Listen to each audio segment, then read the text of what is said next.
1-0 to Oklahoma City that really provided 901 FC with a spark for head coach Ben Pierman. Ben Pierman, formerly the assistant coach here in Memphis after a stint in Detroit, proud Michigan State Spartan. And he is the head coach for 901 FC. They're trying to make amends, Tim Van Horn, for just a 45 minutes where Ben Pierman said, yeah, I know that we played on Wednesday. We're playing again on Saturday. We just didn't have it. There's no excuse for that. What was disappointing is they came out pretty brilliantly the first 5 minutes. There was a flash. It's like, okay, we have some continuity, and then they were just flat for the rest of the first half. And I think that goal really got them and got their heads down for the rest of the first half. But as you said, when Dakers came in, man of the match, you don't see that very often in a losing effort, come in and be able to make such a significant change. Him and Salazar were terrific in the second half last week. Maybe they can carry that over tonight. Well, multiple opportunities that ricocheted off the woodwork. Memphis 901 FC coming off a 1-0 loss to Oklahoma City. Viljan Bijev in the 18th minute. And it was one of those goals. Ben Pierman said, look, they deserved the goal, but it was basically 1v4 and a deflection off the head that found the back of the net, and that was the decisive moment in that match. Memphis in their home black kits and the light blue for Sporting KC2. These two clubs did not meet last year in the shortened season, and Sporting KC2, the club formerly known as Swope Park Rangers, and we have our first Celtic Crossing corner kick of the night for 901 FC. And this is not unlike what happened last week, as they got a corner kick early in the match, and if they can continue to put some pressure on, and even beyond this, you know, hopefully this will be the start of something good for Memphis 901 FC down in this portion of the pitch. And as a matter of fact, speaking of the pitch looks fantastic tonight. It does look very, very good. It's been a 3-match homestand for 901 FC. Raul Gonzalez has it down as he prepares for this corner kick. Early opportunity for 901 FC. It's away and still on the head of KC2. Guitar settles. Couldn't get quality touch on it. It's out for a Memphis throw, but an early opportunity for 901 FC. The issue for 901 FC all season long, Tim, they're last in the league in converting their opportunities, fewer than 10%. Good defensive work there by Petar Kuic, wearing the number 39 shirt for Sporting KC2. Like what I saw early for 901 FC on the second and the third ball off of the corner kick, as you saw Kadeem Dakers with a hustle play to head that over toward Guitar. Just a slight missed opportunity for Memphis. And look at Musha Galusa on the counterattack. Roje Smith gets to his left foot. That's knotted away. Leston Paul then clears it for 901 FC. Guitar trying to settle. Kuic tries to dislodge him from the ball. Long ball intended for Salazar, and a Sporting KC2 foul. This will be one of the subplots for tonight, Pete, is watching how Memphis 901 FC can handle their restarts. Yes, they scored a match-winning corner a couple of weeks ago from Skylar Thomas, but they've struggled with restarts this year. That's something Ben Pierman has not been pleased with. Offense has been lacking for 901 FC this year. And that'll be out for a corner kick to 901 FC as you get a good look at Michael Salazar, one of 5 901 FC players with a goal. No player on the club has more than one. And the 5 goals scored by 901 FC, and understanding the 901 FC's played probably the fewest matches in the league, but only 5 goals on the season. That's fewest in the championship.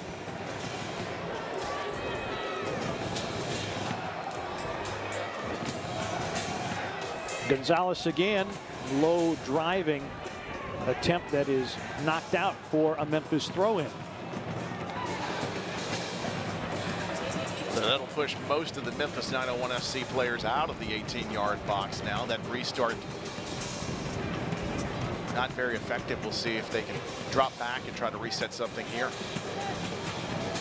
Salazar looking to turn. No one to get on the end of that service, and it's sent out for another Memphis throw. As we remind you, 4th of July weekend starts with a bang when the USL on ESPN continues. Saturday, July the 3rd, a Golden State Clash. San Diego Loyal hosting Sacramento Republic. Saturday, July 3rd at 7 o'clock Eastern on ESPN2. We'll have a Landon Donovan sighting in that match, I'm sure. Long ball played down the channel and too far. It'll be a goal kick for Brooks Thompson.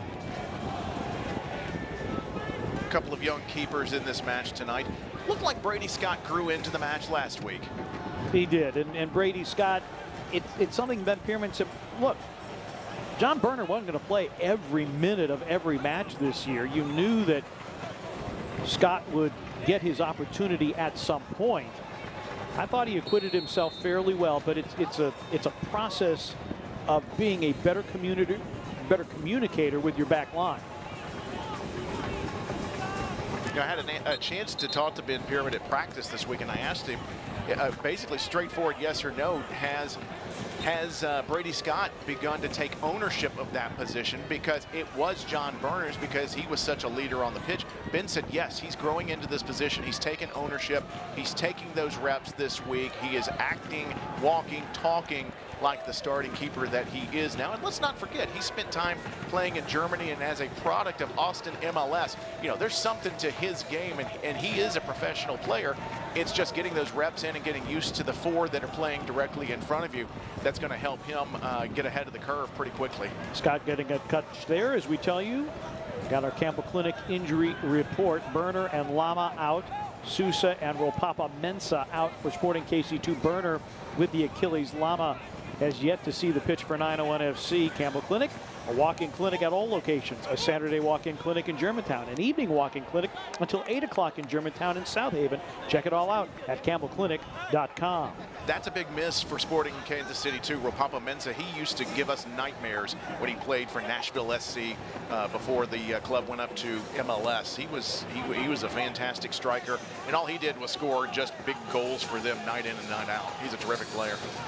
Smith double marked out. It'll be a throw in for Sporting KC2. Sporting KC2, they are also coming off a 1-0 loss to Oklahoma City. Brooks Thompson was in goal in that match. A penalty was awarded off what had been reported as a dubious handball call. The penalty was saved, but the rebound then was put home. And a spinning shot, and it's in the back of the net for Roger Smith. His third goal of the season. A brilliant strike by Roger Smith out of Portmore, Jamaica in his second season with Sporting KC2, and he dents the back of the net in the 8th minute. What a terrific finish by Roger Smith as they were working it down the left wing. Let's take another look at this. You can see the layoff, the 1-2, good work inside, just too much space. Turn, fire. He had the opportunity to turn and just whip that near post, beating Brady Scott on the turn. In fact, he was outside the 6-yard box, and it may have even clanged the woodwork as it went by Scott. We'll get a better look here. And it looks like he may have that near post cover, but that was just in the upper 90. A beautiful finish by Smith. Fantastic finish by Smith. Now, fear not, this is not a Sporting KC2 club that is particularly stout defensively. They have conceded 20 goals this season, third most in the championship. Also, should be noted, Sporting KC2, this is their 4th match in 11 days. It is the 2nd consecutive week they have gone midweek and weekend with matches, so match fitness will probably be an issue. Temperature in the high 80s. Musha Galusa, and now gives way to Roger Smith. Musha Galusa trying to get to his left foot. Segbers with a knockaway. Segbers, by the way, a former member of Swope Park Rangers. In fact, in an earlier meeting, and there have only been 2 between these two clubs, Salazar with a run in space. Segbers had a goal for Swope Park Rangers against 901 FC. Guitar at the edge of the 18.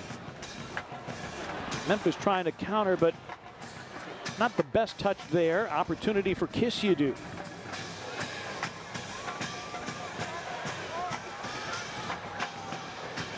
Duro peels back.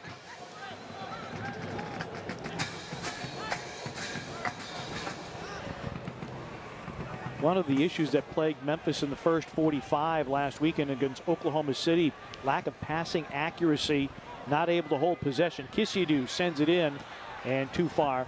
Goal kick forthcoming for Brooks Thompson.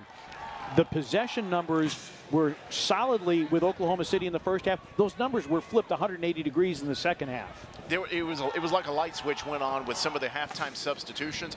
And credit Ben Pierman for making those substitutions. You see coaches oftentimes waiting 55 minutes, 65 minutes.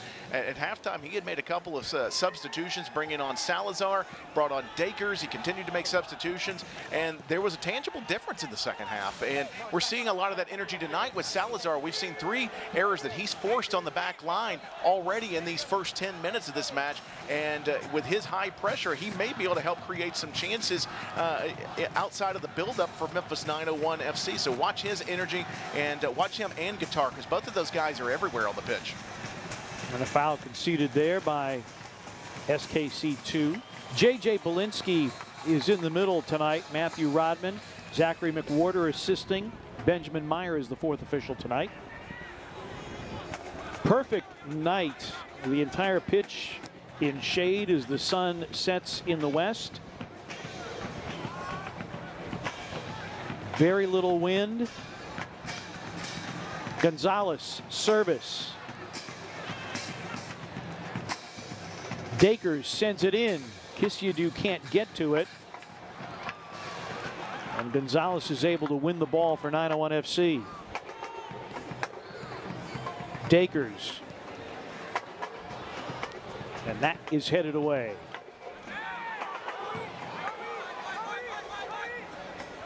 That's Graham Smith.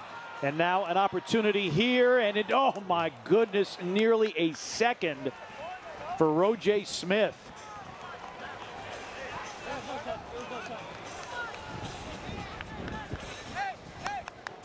Wow, what a ball through by Grayson Barber. Barber was involved. I believe he got the assist on the first goal, and what a nice through ball there to Ro'Jay Smith as a nice 1-2. I thought there was going to be a foul there. He played through until there was a whistle. There was no whistle, and then through to Musha Galusa. And just missing the near post. You know, give credit to Skylar Thomas. He never gave up on the play and rushed the shot. I think if he takes one more touch, he's able to work his way around Brady Smith and then dump it wherever he wants in the goal. So what would have been really putting this club behind the 8 ball was averted here in the 13th minute. Musha Galusa, you saw him pull his shirt over his head. He knew that that should have been a second for Sporting KC2 and his 4th of the season. Smith was dispossessed, but only momentarily. Duke playing it out wide, and that through the legs of Musha Galusa.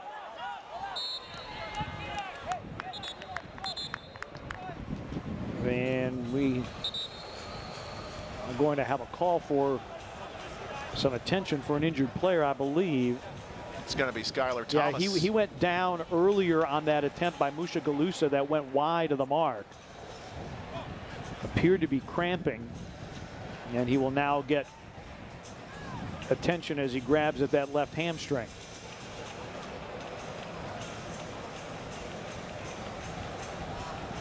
Hopefully he's able to continue. I know that they have Breck Evans ready to go at center back. Well, the good news is he's walking off on his own. That's a good sign, especially this early. We remind you that Southern College of Optometry is proud to be the official eye doctor of Memphis 901 FC. Here's that through ball again. Musha Galusa missing just wide, but Skylar Thomas making all the difference there as he would have beaten Brady Scott around the turn. One extra touch. He probably could have side-footed that in with his left foot right down the middle of the goal, but he made a huge stop there with just the simple pressure. I'm sure he was hearing footsteps from Skylar Thomas. And you saw the initial injury and then going to ground again, which forced J.J. Belinsky to call. And there will be a substitution. Breck Evans is going to come in. So Breck Evans will come in. Memphis forced to make its first substitution as Skylar Thomas apparently not able to go.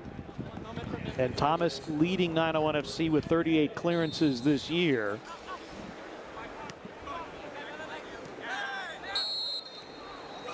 That's out for a Memphis throw.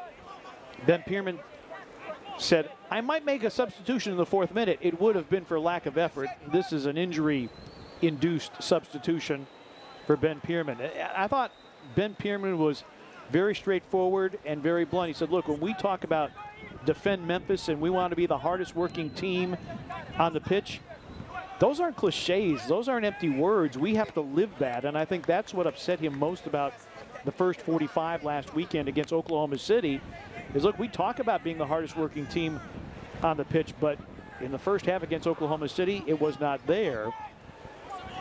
Did show up in the second half as Musha Galusa dispossessed there. But back to Sporting KC2. We're seeing a relatively similar pattern to last week. I will say compared to last week, this week we're seeing a little bit more energy up top. I think the next 15 minutes will dictate whether or not Memphis 901 FC jumps right back into this match. I think if they still keep high tempo, high energy, they may be able to scratch something in this first half because they've had some opportunities.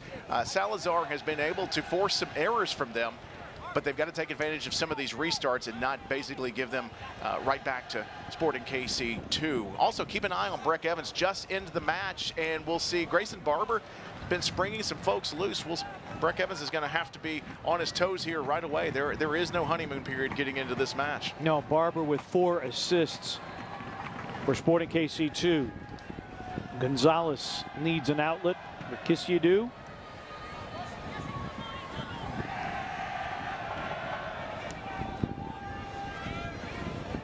And that just beyond the boot of Kadeem Dakers. This is a Sporting KC2 team. I talked about their defensive issues. They have offensive issues as well. They had managed just 1 goal in the prior 2 matches after they put 3 in the net at FC Tulsa.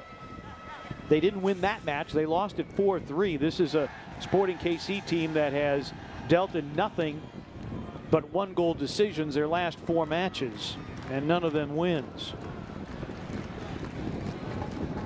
I beg your pardon, last 3. They are winless over their last 4 with a draw and 3 losses. Segbers and now Dakers. If there is an opportunity to impose its will on another team, tonight is the night for Memphis 901 FC to be able to do that. As you said, Sporting Kansas City 2 has leaked goals, but Memphis 901 FC has not had one of those nights where they just run riot over the other club. And this could be maybe a chance if they can figure out how to take advantage of some of these opportunities in the attacking third. Barbier with the clearance. And Sporting KC2 spending a lot of time in the Memphis end of the pitch. And a Memphis foul conceded, a very quick restart by Sporting KC2, and it ends up in a giveaway. If you're going to do that, you better be sure somebody's on the receiving end.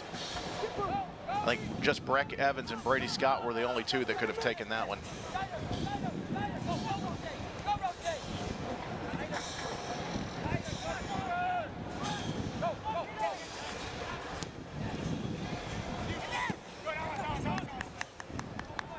That is out to Memphis. As we tell you, since 1947, Select has been the leader in soccer ball quality and innovation. They're the official ball supplier of the championship and many of the elite leagues throughout Europe. For the latest Select products and special offers, please visit SelectSportAmerica.com. Pete Tranick and Tim Van Horn with you at AutoZone Park. The home club down 1-0, courtesy of a Roger Smith goal in the 8th minute. When we talked to Ben Pierman this week, the 3 matches in 8 days, of course, last week culminated that 8-day stretch against Oklahoma City Energy. And he said the first thing they did was actually just take a little bit of rest and then come back Tuesday and Wednesday with some high-intensity training, and then essentially wound it down to prepare for match day. But I'm sure there were some legs and probably some bruises that needed some icing down in the past week. A giveaway and an opportunity for Sporting KC2. Graham Smith looking to distribute. This is dangerous. Mushagalusa, right-footed strike, and not well struck. High and well wide. From Enoch Mushagalusa, native of Denver, Colorado, started in the Colorado Rapids Academy.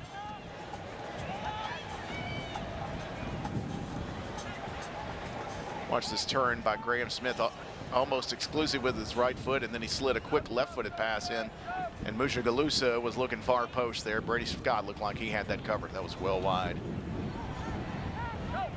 Graham Smith on loan from the first team, along with Grayson Barber. Guitar, full sprint. And that's out for a goal kick. The signboard took a beating. And we're going to have to get some medical attention here. And that's Graham Smith, all-out effort.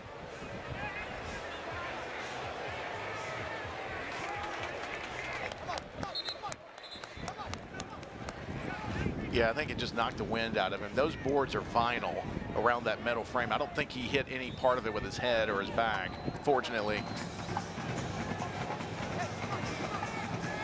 Now Mitch Guitar is getting a talking to off of the ball. I didn't see a nudge there. Yeah, I didn't see anything that looked terribly untoward. But J.J. Belinsky with a conversation with Mitch Guitar, former Wisconsin Badger. Let's take another look here. Well, no, Graham Smith got in front of him. There's nothing that Guitar did right there. He's got every right to go after that ball, and he pulled up. I didn't see anything there. Well, there was no foul, no discipline issued. And that's another poor goal kick from Brooks Thompson. That is the second that he has sent out of play.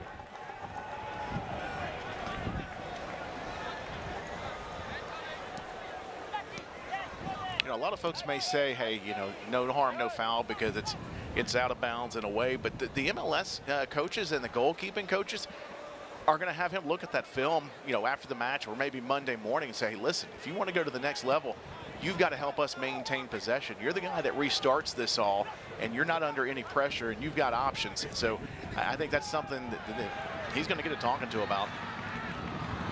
Segbers wide. Gonzalez, far post, headed. Oh, and just then over the head of Segbers off the service by Salazar. Best opportunity for 901 FC. Terrific through ball. Watch Segbers follow through, receives the give and go, goes to the outside to Gonzalez. He's ready. What would eventually be the back post. Good header back across goal by Salazar. Just not enough ups there by Segbers to get that one. He got up for it. Just need a little more rocket power there.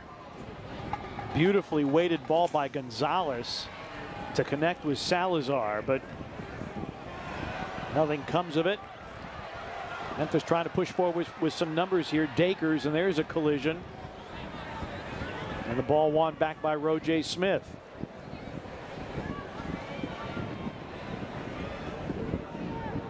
Oh, that's good work by Brady Scott there. Gonzalez didn't really have any other place to go. That's a good ball to clear out. Here's that look again. Oh, just maybe a couple of more inches there.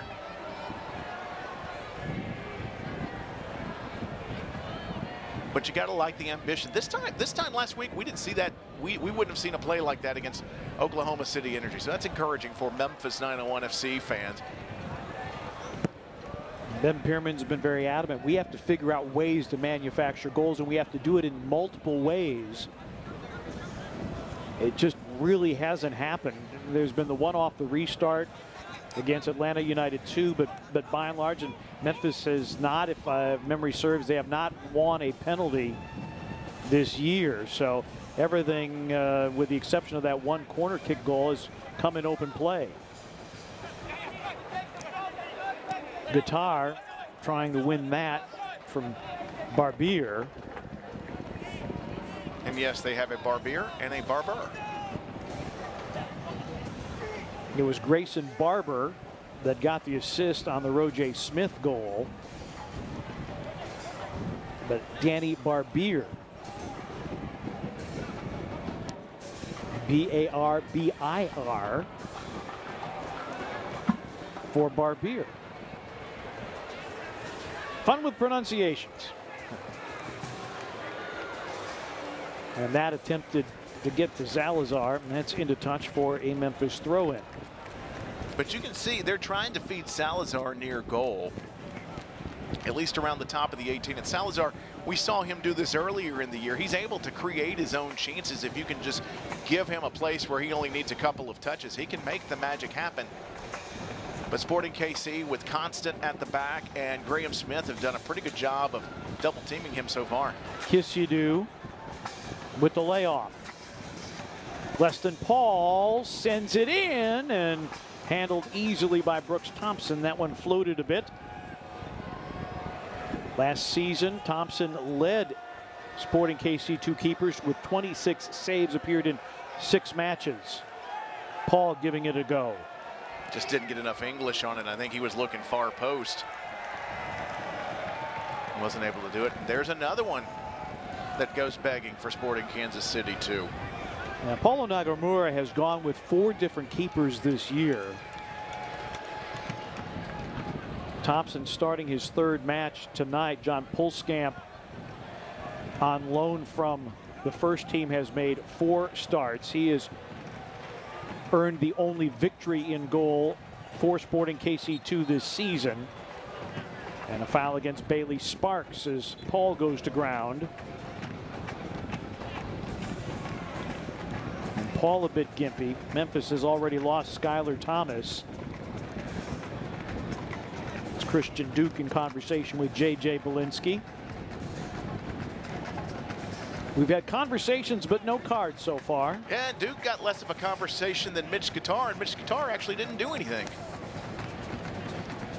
But to your point about 4 goalkeepers, it makes for a highly competitive training week, but it does make it a little more difficult for continuity for your back 4.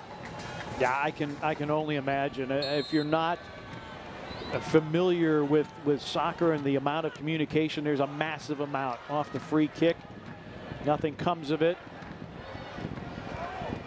Oduro in a physical battle there. Guitar trying to shake free to the byline and could not get a good cross. Gonzalez will throw in for 901 FC. It's a nice turn to get around Kuich, but once he got there, a crowded field inside the 18.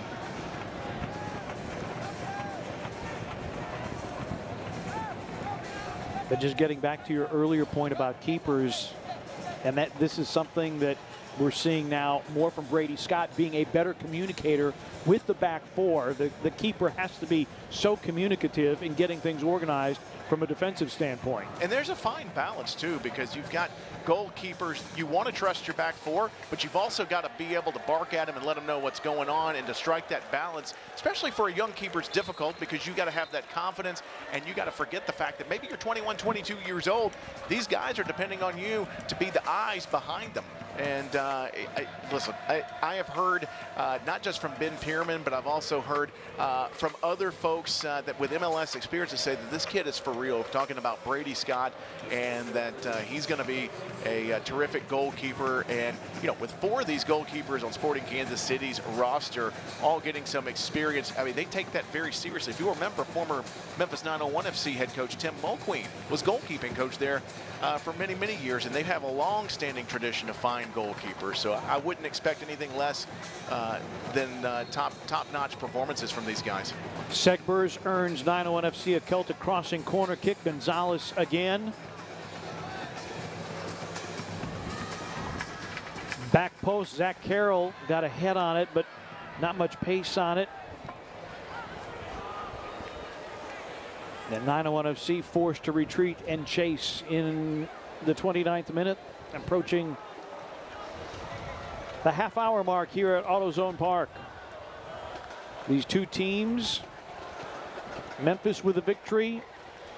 These 2 teams have also drawn.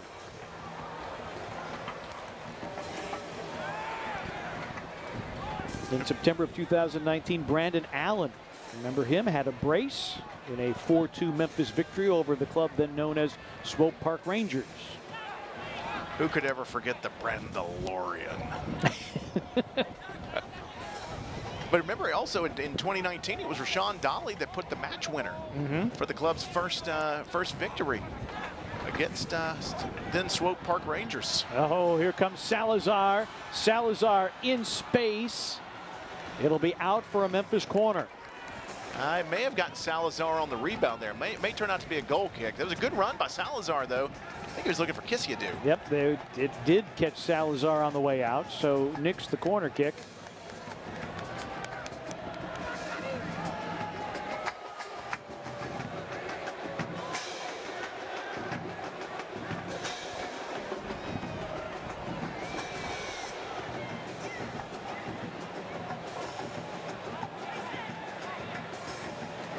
Take another look at Salazar in space.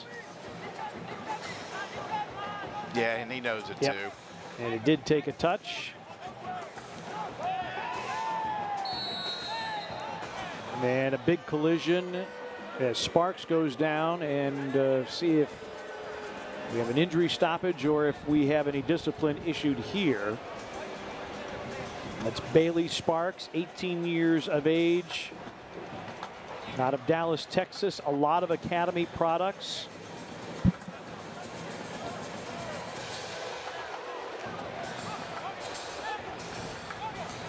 think my question is, where's Kadeem Daker supposed to fall? Right. I mean, he's going down, and it's not his foot that's going into the player. But apparently he's going to go in the books. Kadeem Dakers is shown yellow here. Clearly, he does not agree.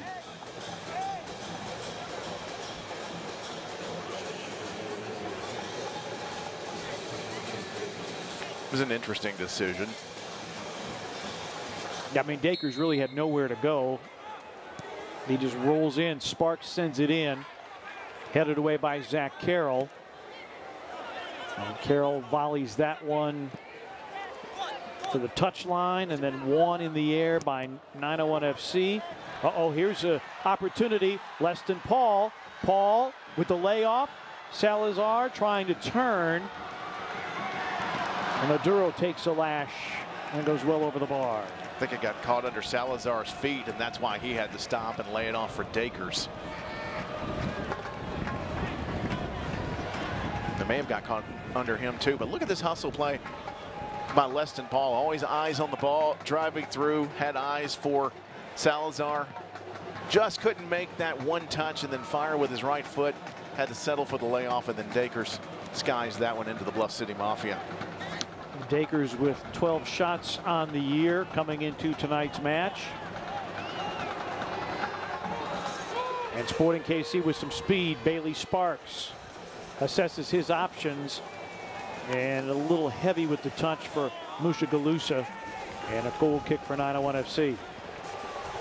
Starting to get a little more back and forth action here, Pete. This one's picking up the pace, which could play in Memphis 901 FC's favor. They want to move, and they want to play high tempo. They want to press high.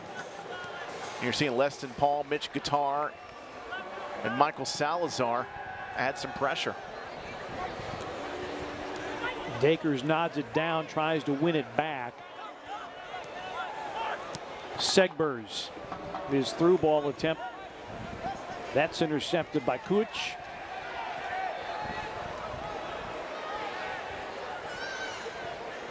Good layoff for Roger Smith. He and Musha Galusa combining there. Smith in the corner, battling with Gonzalez, and Gonzalez winning it back for 901 FC. And then he sends it far upfield.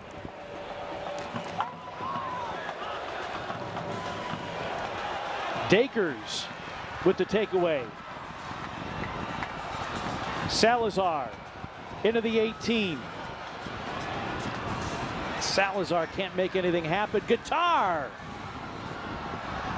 And that's cleared away by Graham Smith.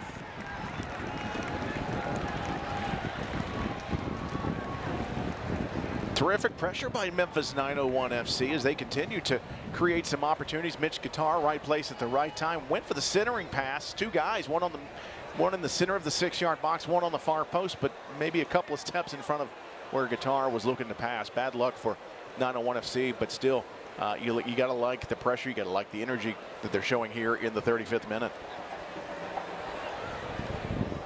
Memphis has had much better of the possession. 2/3 of the possession here in the half have belonged to 901 FC. That was a major struggle against Oklahoma City last Saturday night. Dakers settles, trying to connect with Segbers, and that's out for a corner kick.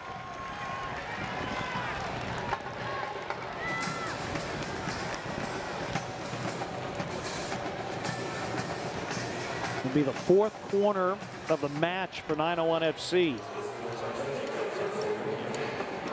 Here's a chance for not just Zach Carroll, but we'll see what Breck Evans can do in Skylar Thomas's place. We've seen Skylar bang one home off of a corner from this very spot on the field. We'll see if Breck Evans can maybe say, hey, what you can do, I can do just as well. Guitar in the 6-yard box. Played short to Leston Paul. Kiss you do. Gonzalez.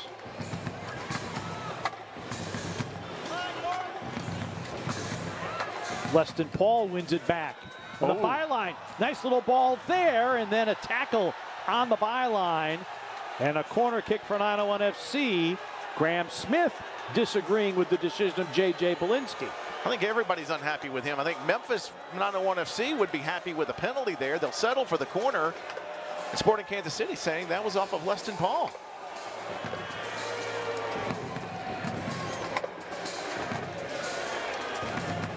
Pretty ball there by Leston Paul.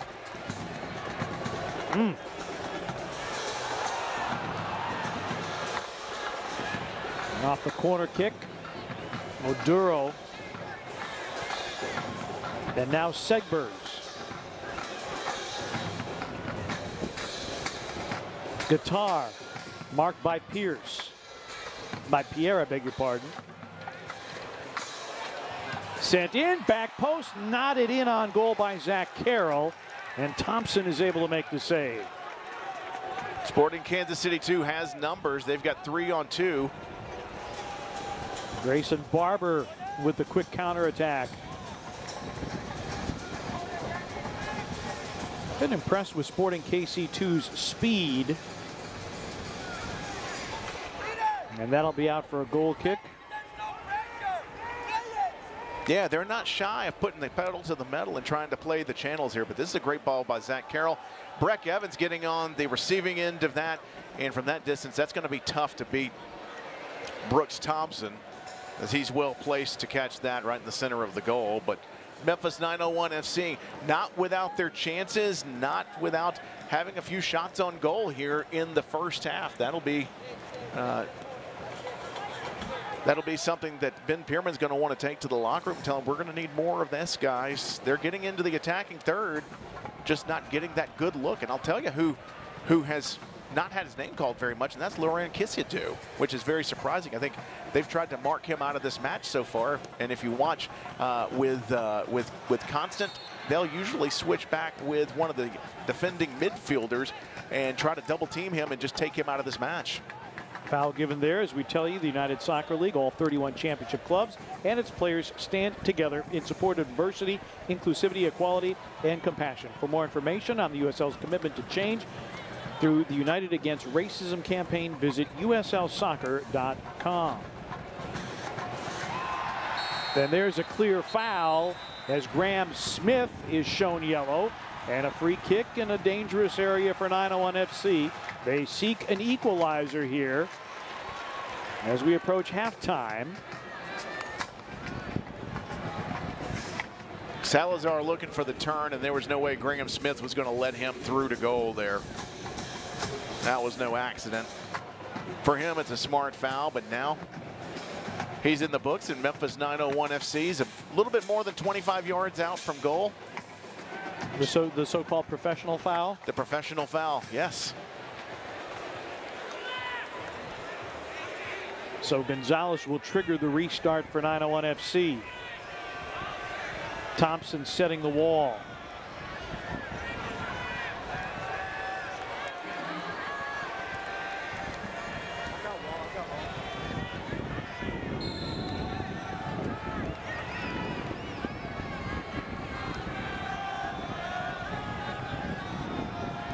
Goes direct and wide of the frame.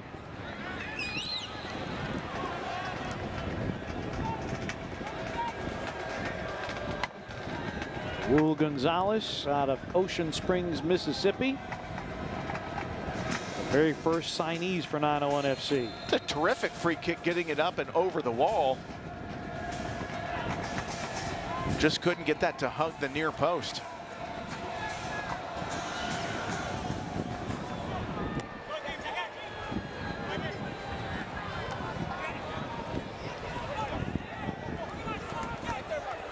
That's out to Memphis.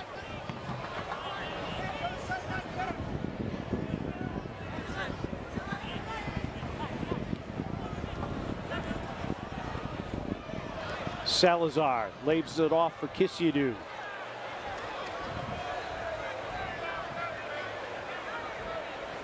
Gonzalez working through Oduro. So Memphis trying to get some movement, and Segbers, that is out of play.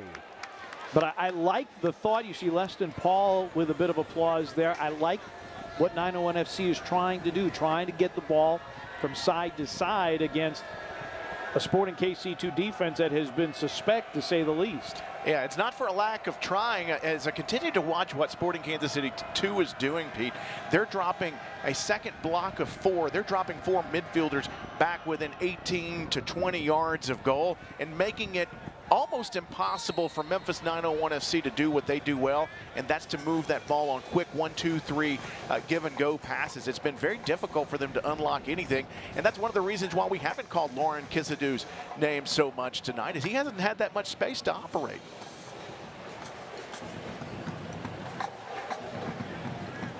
One of the things that Ben Pierman wanted to see more from his team was their ability to connect on passes. They're connecting on 83% of their passes. It's a good number for them.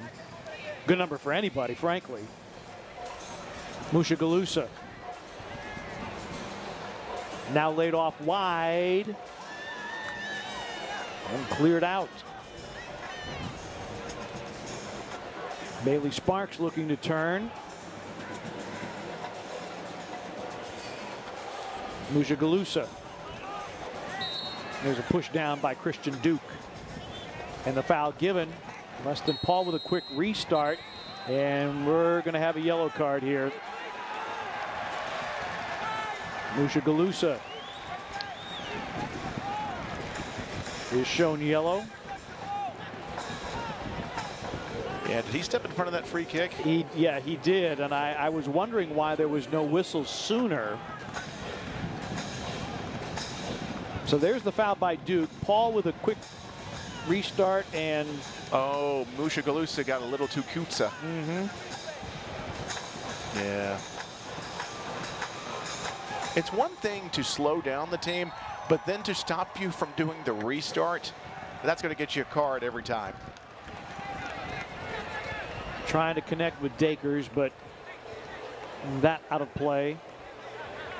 As we approach halftime, we'll take a look at some storylines in the USL, first half stats and highlights. Also meet our Le Bonheur Children's Hospital Kid Captain of the Match. That's all coming up at halftime.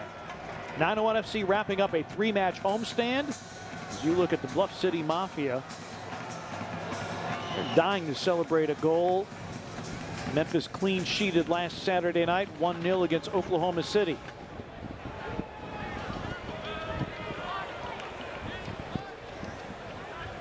Roger Smith goal in the 8th minute. A rocket to the upper 90 that eluded Brady Scott. And that accounts for our 1-0 scoreline.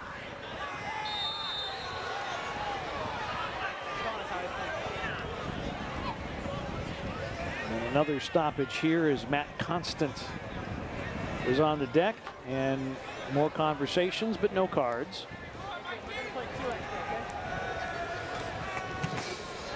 Would expect a couple of minutes of added time here at the end with the injury to Skylar Thomas. 3 yellow cards. Yep, Skylar Thomas going out with what appeared to be, at least he was grabbing for his hamstring. We're not going to speculate on the exact nature of the injury, but that was where he was trying to stretch out on the back of his left leg. He went out early. Breck Evans was summoned from the bench.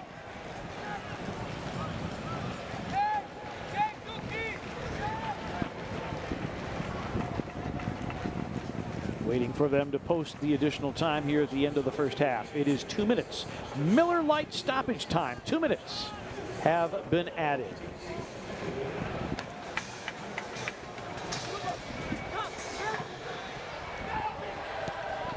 Goal here would be instant momentum swing for Memphis 901 FC, but watch how they defend. 2 blocks of 4 for Sporting Kansas City, just making it very tough to find space anywhere. Leston Paul, he's dispossessed and then commits the foul as Christian Duke goes to ground. No rush here by Sporting Kansas City. I think they're going to be perfectly fine with going in at the end of the first half with a 1-goal lead.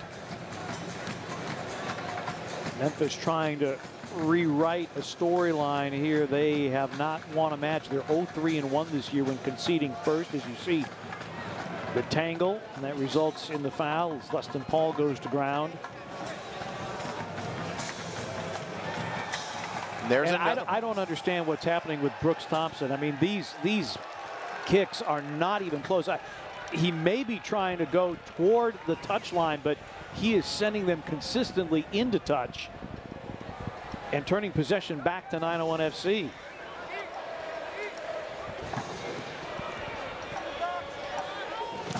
Trying to get to Segbers. Able to keep it in play. Dakers settling. Through ball, trying to get it back to Dakers. But again, 901 FC,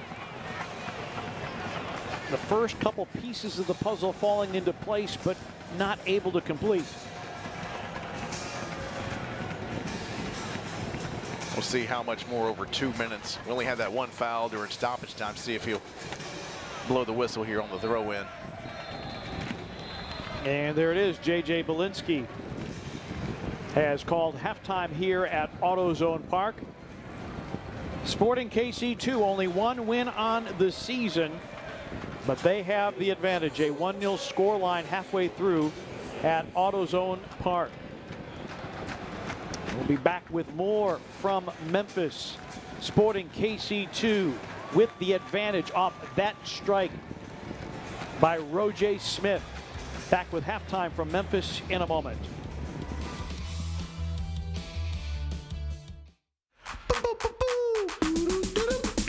Yum. Chili, chili, chili. Chili dog yum. Hormel chili. Pour on. So you're not a morning person. That's cool. How about now?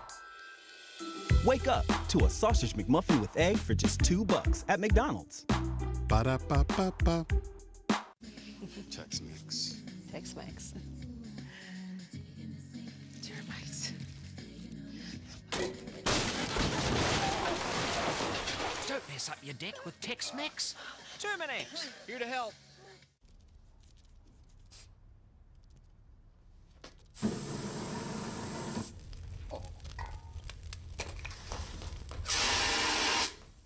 Don't burn down the duplex. Terminex. At AutoZone, you get what you need when you need it. Got a today job? Pick it up free same day at your local AutoZone.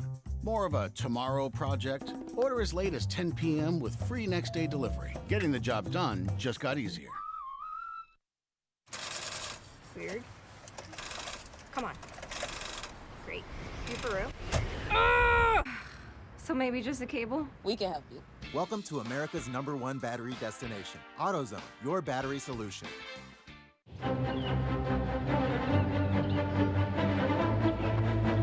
This isn't your typical runaway bride It's a Nissan sales event ad. Now that's something I can commit to. His RAV4 doesn't even have as many standard safety features as this Rogue. Don't miss out. Save up to $62.62 on select models today. Last chance to find a deal you love.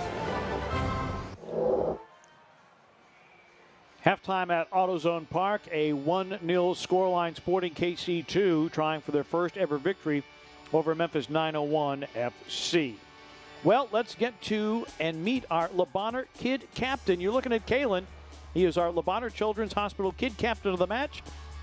He's 9 years of age from Kilmichael, Mississippi.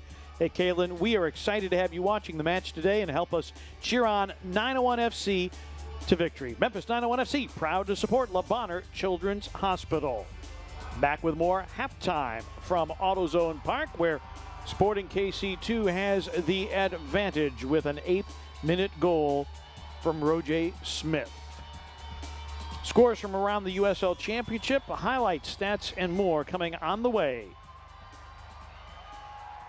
I wasn't going to let anything get in my way of achieving my goals, which were to be a professional soccer player. So the first opportunity I got at preseason, when a teammate asked if I was dating a girl or something, I just came out to a bunch of my teammates at dinner and said, no, I'm gay. All I needed to do was that one time, because then I didn't lie. Your sexuality should never limit you from playing the sport you love.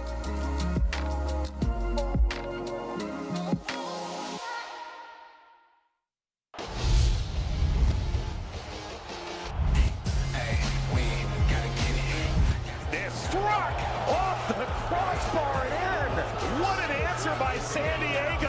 Oh, music in. McCreary brings it down to his chest. Jordan McCreary has tied it here. Takes a hard strike, saved by Robovic.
Hey guys, Ali McCann here as we take a walk down Beale Street with Memphis 901 FC's very own Kadeem Dakers. Kadeem, you were just named to the USL Championship Team of the Week. How does this make you feel? Makes me feel honored. I'm happy to be playing for Memphis 901, and it was definitely a good honor to be on that Team of the Week. So obviously you guys have not had any matches in Memphis yet, but it is coming up. So what are you most excited for about playing here? I would have to say the fan base. You know, the fan base here, it's incredible, and I can't wait to hear the fans, you know, screaming and yelling for us to get the job done on the field. You are new to Memphis, like myself, so I'm sure you are aware of how big barbecue is down here. Have you had the chance to try any good barbecue spots? Yes, I've been to this place called One and Only. They have some really nice ribs and brisket. So I would definitely say that, you know, that's a place to go to, for sure. It's been great getting to know you. You guys can catch Kadeem and the rest of the 901 FC's guys on the pitch this Saturday.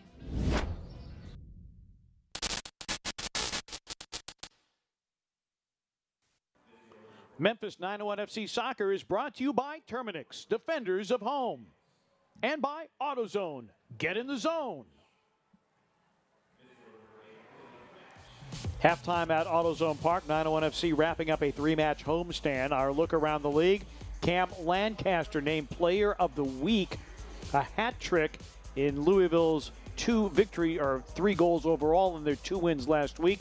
Mark Segbers, the first field player to win Save of the Week after John Berner was injured in the win over Atlanta United 2. Speaking of Atlanta United 2, 901 FC gets to see them up next. And 901 FC trying to get a second victory over Atlanta United 2. All right, let's see what else is going on. The Chick-fil-A scoreboard, Charleston Battery, 3-0 over Loudoun United. Tampa Bay, a 1-0 victory over Hartford Athletics. Sebastian Guinzani, he's at it again. 33rd minute goal against one of the all-time 901 favorites, Jeff Caldwell, in goal for Hartford Athletic. And they are nearing full time. Indy 11 in Louisville City, knotted at 3. And also nearing full time, the Miami FC with a 2-1 lead over Charlotte Independence toward the end of that match. First half stats in this one. Sporting KC 2, only 33% of the possession. A misleading stat as they have the only goal. Memphis is getting opportunities, Tim Van Horn, but finding the back of the net remains elusive. The difference in this game, it's all about space. Sporting Kansas City's had a couple of good opportunities. They found space in the gaps at the top of the 18. That's how they got their goal. Memphis 901 FC has found space up until the 18-yard box, but Sporting Kansas City 2 has been dropping 8 players back, only 2 forwards up top, and it's been a hard nut to crack for Memphis 901 FC. Twice as many passes, 5-0 in terms of corners, but Memphis not able to convert. When we look at the divisional standings, Sporting KC 2 at the bottom of the table. Memphis with an opportunity, if they are able to pull all 3 points tonight, they would leapfrog Oklahoma City Energy.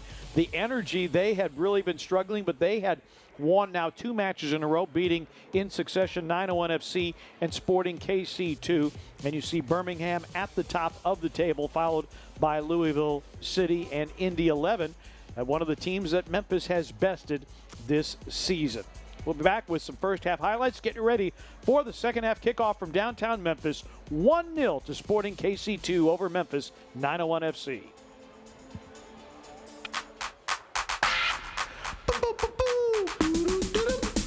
Yum. Chili, chili, chili. Chili dog yum. Hormel chili. Pour on.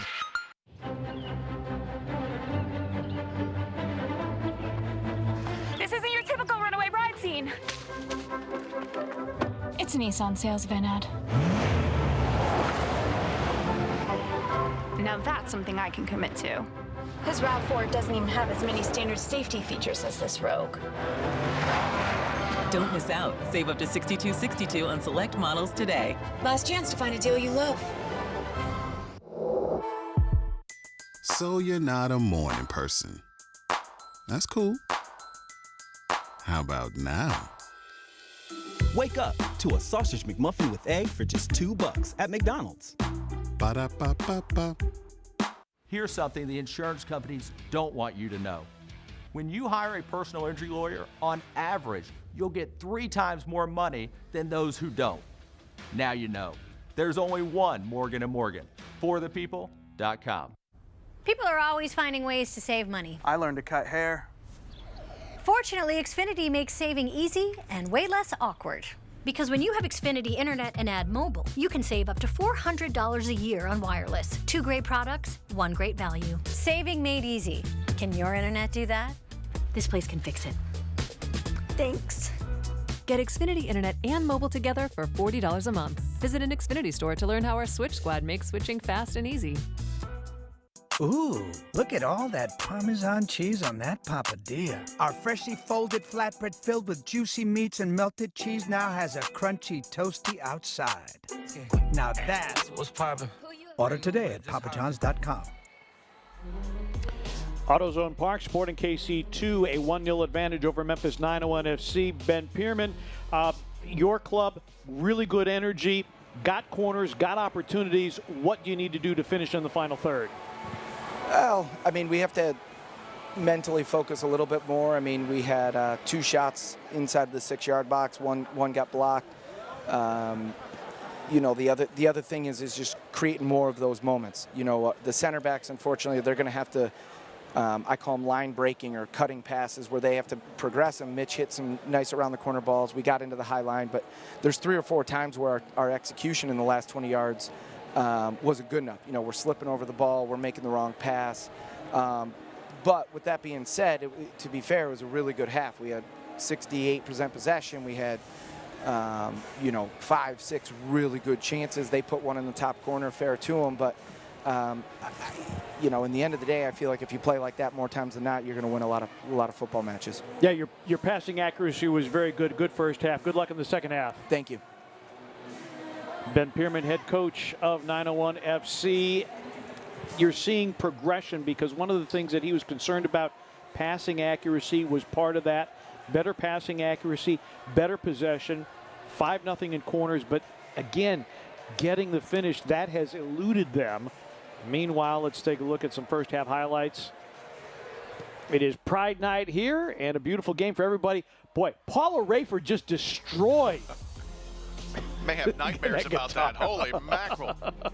Mitch Guitar getting a start tonight. That was one of the shots that was blocked. Segbers has been active as well. But, you were talking about Sporting KC2 really dropping guys back. There's another shot by Salazar inside the 6 that 901 FC not able to take advantage, and an early turn here, and Roger Smith to finish. Yeah, Smith and Barber working that 1-2, and then what a beautiful finish. You'd expect far post. He went near post. That was the tougher shot, and it paid big dividends for Sporting Kansas City too.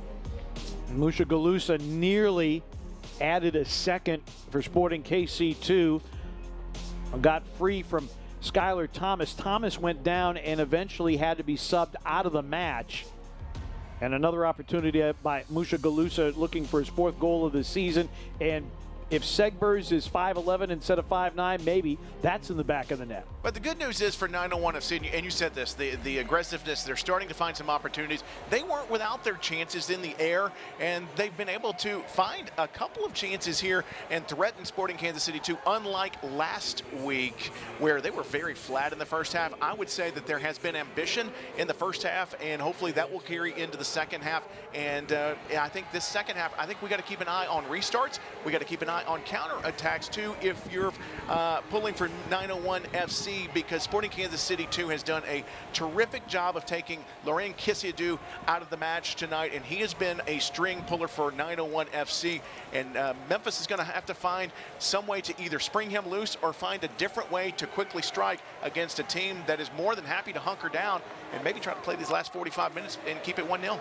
Again, this is a Sporting KC team that has conceded 20 goals. They have not been stout defensively, but yet 901 FC only 5 goals on the season and only 1 goal in the last 3 matches. If I would not have believed you that they had given up 20 goals looking at this first half tonight. Sporting Kansas City 2 has been on point. They've been very disciplined, and they've come in with a good game plan so far.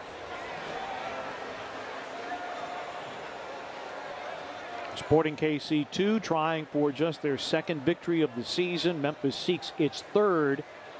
And for 901 FC, Kyle Murphy is subbed in and Dominic Oduro is out. That's the 2nd substitution for 901 FC.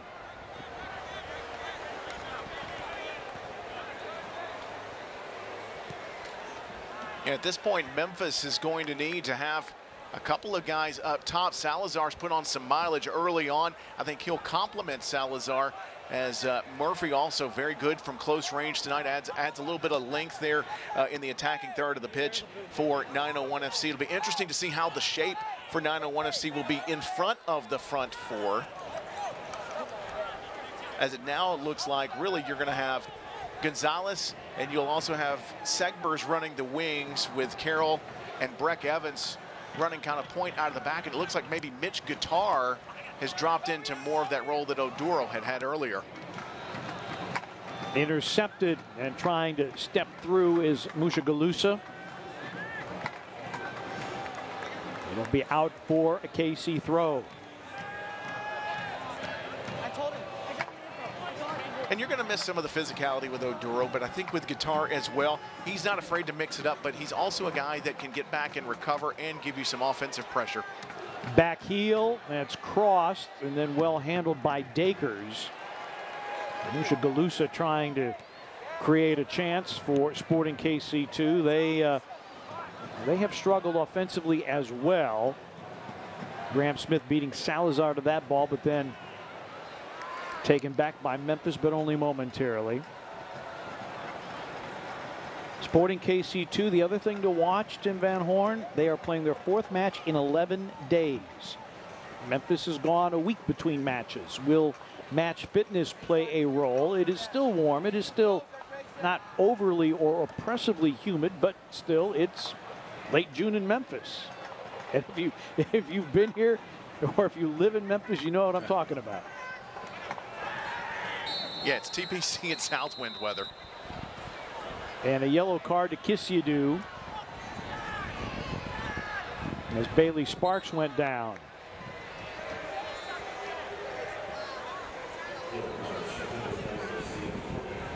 Laurent Kissiadou, native of Ivory Coast. Team high 14 shots coming into tonight's match. Yeah, he was late to the challenge, and that's being kind. JJ Belinsky's like, I don't want to hear it.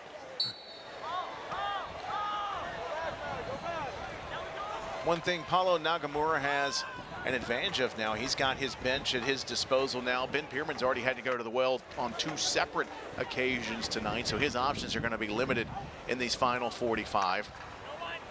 Gonzalez working up the touchline as you look at Paulo Nagamura's 4th season as the head coach after he was the assistant in 2017.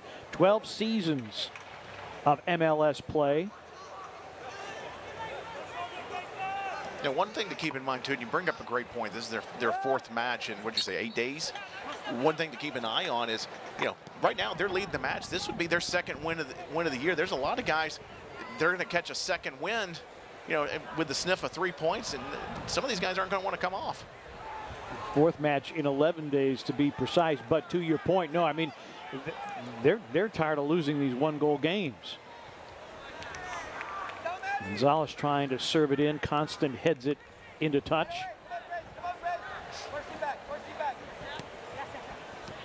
And I think you have to test Brooks Thompson. I mean, he's conceded 5 goals in 2 games. He's looking for his first win of the season. Pulskamp was the keeper in the only other Sporting KC2 win, a 4-1 home thumping of Tulsa on June 2nd. Other than that, it has been a real dry spell for Sporting KC2. Kissiadou gets it through. Combination. Dakers left-footed shot just wide of the mark. Decent look for Memphis 901 FC. Didn't get a lot of mustard on it, but the fact that he did get at least a shot at the goal. Kissiadou with a terrific entry pass, and then Kyle Murphy, that's exactly what he's in there for working well in close quarters. He may not take the shot, but he'll set up a guy that can, and Dakers didn't look like maybe he got all of that, but still a signal of intent for Memphis 901 FC. A little bit of that pressure you talked about a moment ago. And I'll even say this, well, here we go again. This is just amazing what Brooks Thompson is doing off these restarts. I mean, I understand you may want to try to hit the channels, but I mean, he's not even getting close. Thank you. Memphis tries to play direct to Kyle Murphy. I thought Kyle Murphy, along with Dakers, coming in at the top of the 2nd half against Oklahoma City was huge. And another crash into the signboards. Uh-oh. Tempers flaring and probably yellows both sides. Well, this is going to be interesting to see on the replay because it looked like they went in shoulder to shoulder. And then I think the referee, Belinsky, escalated this because the board went down. Let's take a look here. I'd like to see from another angle. I can't tell if Carroll got a hand on his back or not. If there's discipline against Musha Galusa, that would be a 2nd yellow. I think anywhere else on the pitch, this isn't a yellow card. I think the fact that vinyl board went down, I think the official escalates this into a yellow card. I don't see an extension of the arm or the elbow on Carroll. That's just 2 guys trying to win a ball on the sideline. Less than Paul in conversation with J.J. Belinsky, but then you have the confrontation as Musha Galusa got up. afterwards. Mushagalusa is sitting on a yellow.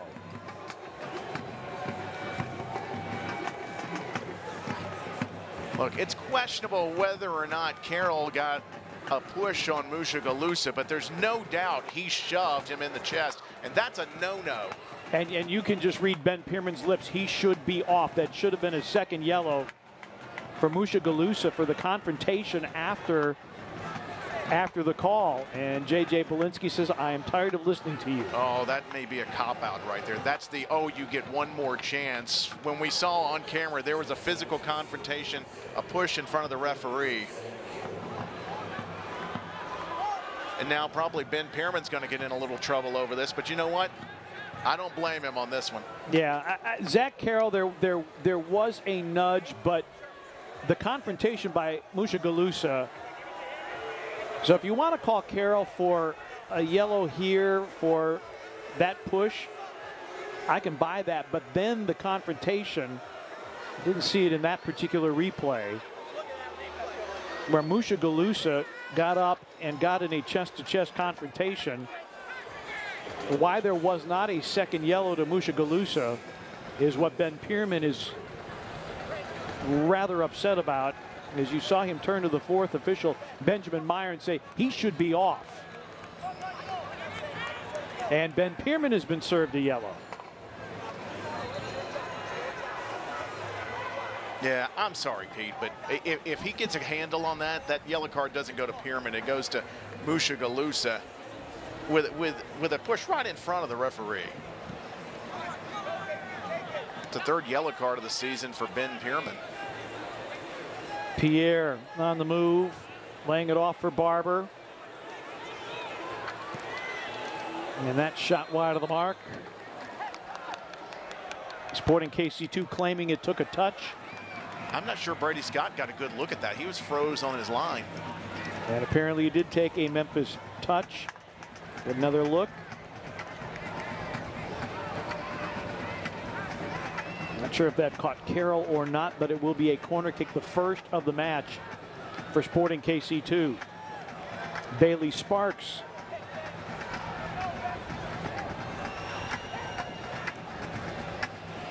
Ball loose in the 6 and cleared away, but not out of danger. That sent in far post off the boot of Kuich. And a second goal to Sporting KC2. And guess who?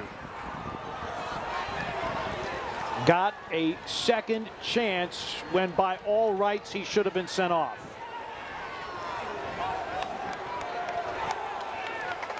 Mushagalusa, his fourth goal of the season. And Sporting KC2 extends its advantage to 2-0.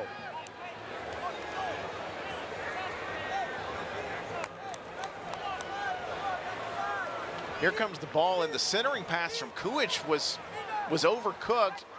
Good save on the end line, and then you see Constant keep the ball alive inside the 18, and Mushagalusa, I tell you what, talk about opportunistic. He may be the most opportunistic man in the last 5 minutes across the entire USL Championship. And the crowd understandably unhappy. First time in the last 4 matches that Sporting KC2 has recorded multiple goals. I beg your pardon, it's the second time in the last 4. They had 3 in a loss at FC Tulsa, but they had only had 1 goal in the prior 2 matches, losing 2-1 at home to Indy 11 and then clean sheeted on Wednesday night at Oklahoma City. And that decision by J.J. Belinsky, and this will be a third and a brace for Mushagalusa. And that decision by J.J. Belinsky to not send him off after the confrontation with Zach Carroll, and they're going to wave this one off.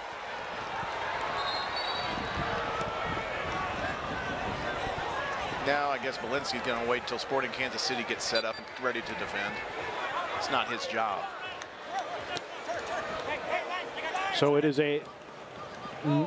not a goal.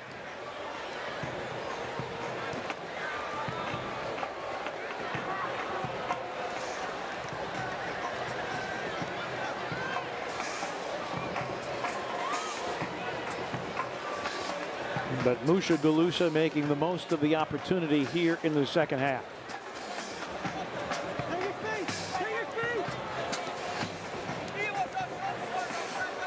Kishidu trying to turn, and he earns a foul, and Kishidu unhappy with the treatment he received from Christian Duke. And it looks like he's off by a good step. Yep. So no goal on the offside call.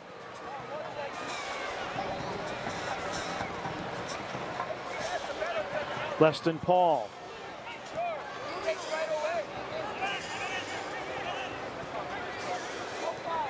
Gonzalez outlets to Guitar.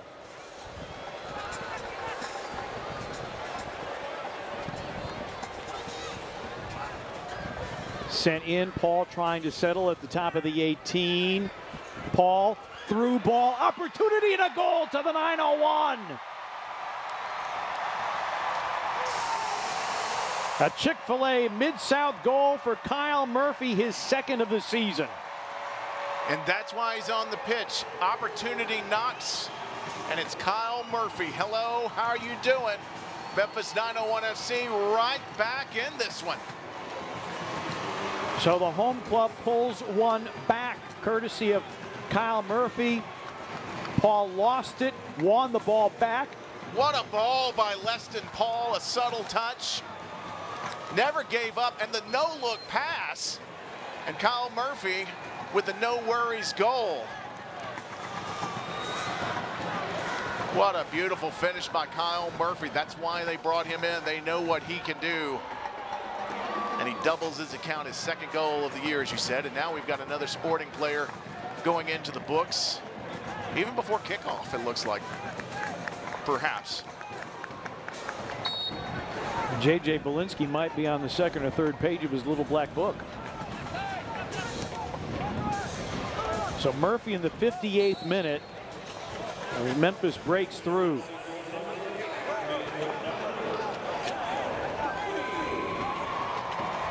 Murphy 5 seasons in USL Championship play. In 2019 with Loudoun United, potted 13. Kuich with the yellow card, and substitutions forthcoming for Sporting KC.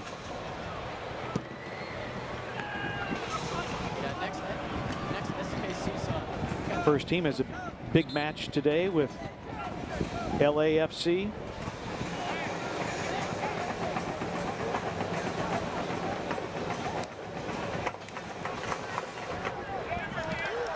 Rad and Davis are on.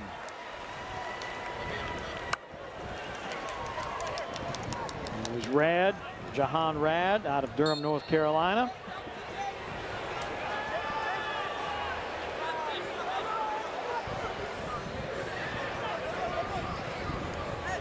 Rad making his 7th match appearance of the year. First substitutions for Paulo Nagamura. I think he had seen enough once Memphis got that first goal. And we were right at the 60th minute, so a little bit of a couple of reasons probably, but I think he knows his club can concede, and he's ready for some fresh legs. And Ben Pearman says, hurry up, let's go, go, go.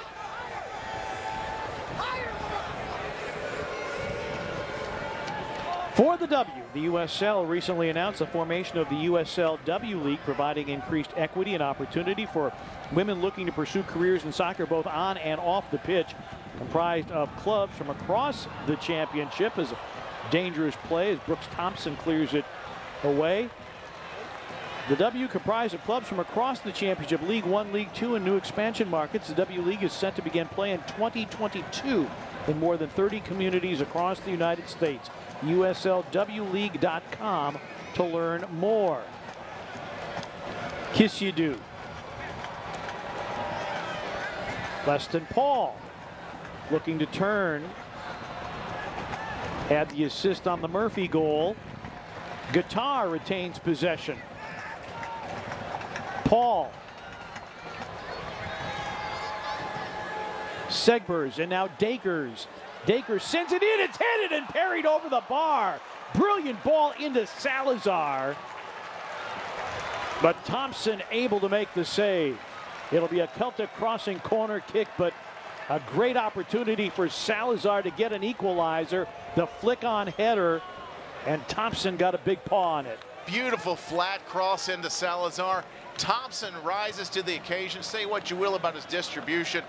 Ready, set, and parried that one over the bar. Well done by Thompson. But Salazar, for the second week in a row, can't buy a break on the header. The keeper up to the task for Sporting 2.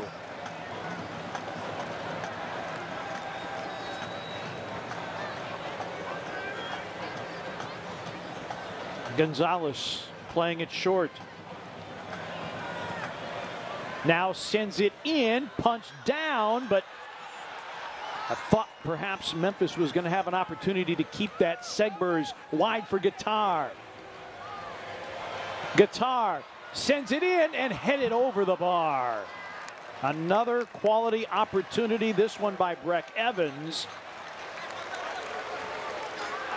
But sends it over the bar as Memphis 901 FC continues its pressure in the final third. There's that opportunity again. Strong left hand over the bar by Brooks Thompson. And a nice left-footed cross by Mitch Guitar. Breck Evans up, just couldn't head it downwards. Tough break for Memphis 901 FC, but you can feel some of the momentum turning back toward the home club tonight. Memphis, the decided advantage in shots. Murphy has a run going. Dacres, full head of steam. Dacres, it's in! A goal for Kadeem Dacres. The equalizer has landed. And just like that, the sweet finish. Kadeem redeems Memphis 901 FC. Honors even. The pendulum is swinging toward the 901. Chick-fil-A Mid-South goal. Kadeem Dacres, his second of the season, and level terms. What a sweet strike across the face of goal. Brooks Thompson, no chance, goes down, can't stretch out and get a piece of that shot right into the back corner of the goal, and that's a doozy. And 901 FC now back to level terms, and it looks like they've got a second wind here in the final 25 minutes. And we told you that the KC2 defense was suspect. It's been pierced twice here in the second half.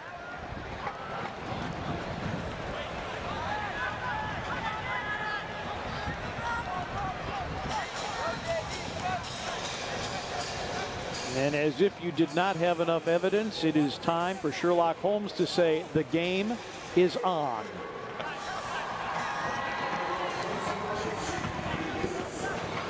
And Dacres is one of those that came from the dissolved St. Louis FC. Talked to him last week. You know, there was a period where he was a man without a club. Can you believe that, Pete? And he said he was absolutely thrilled to be coming to Memphis. He was sold on Ben Pierman. He was sold on Mark Segbers, who's from St. Louis. And, of course, John Berner played up there. And the St. Louis connection working to perfection from Memphis 901 FC. We have benefited greatly from what was once a terrific club there with Steve Tritschuh and, of course, Anthony Pulis managing them back. And we're there for many, many years in the heart of St. Louis, but now we're getting to reap the benefits of having them here. Dacres, I believe that is his 20th USL championship goal. So Dacres in the 64th minute levels the match at 2. Now, he said he and Mark Segbers played a lot of small-sided ball in the offseason, but I got to tell you, that strike from about 8 to 10 yards out, that wasn't small-sided ball. That was a USL goal of the week contender.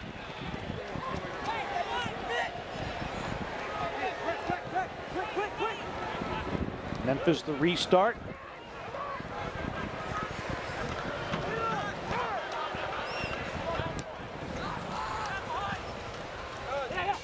Tell you that Ghost River is a proud partner of Memphis 901 FC. Would love to be able to hoist a Ghost River product in triumph tonight. Long ball, Murphy trying to get there, all kinds of contact. And no call at all.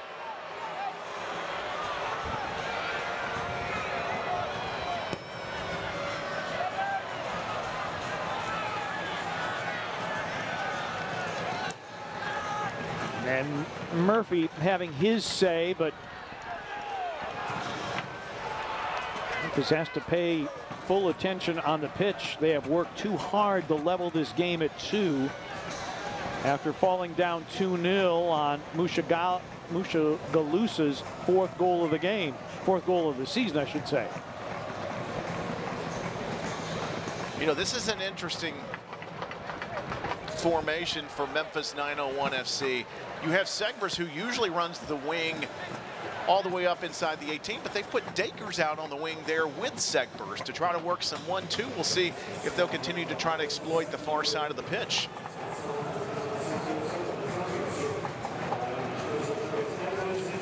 And you're seeing some good possession and better passing accuracy from 901 FC, particularly here in the second half. As they move the ball from side to side of the pitch, trying to once again unlock this KC2 defense that has been dented 22 times this season. Boy, how big are those 2 saves from Brooks Thompson? That one from point blank against Salazar in the first half, and then the other one from Salazar on the header just a couple of moments ago. Opportunity here. That strike off the frame from Dakers. And Brooks Thompson puts his hands on his knees and said, guys, you got to give me some help in front here.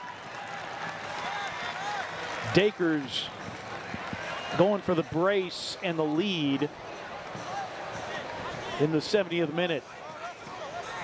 Ben Pierman's going to be happy with that, because we've seen in previous weeks where they get to within 25 yards of goal, they'll try to take that extra touch inside the 18. When you've got that extra step, let it fly, like Mike Miller says, the retired NBA great and Memphian.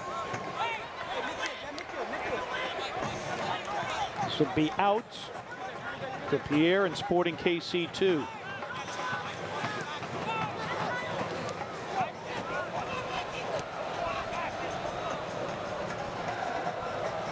'70th minute, the Bluff City Mafia re-energized. And the foul conceded, and J.J. Belinsky is just telling Kadeem Dakers, I don't want to hear anything from anybody. I'm done with conversation tonight. Quick restart over Segbers, who had been talking to the referee. Good work by Leston Paul, though, to make that come of nothing.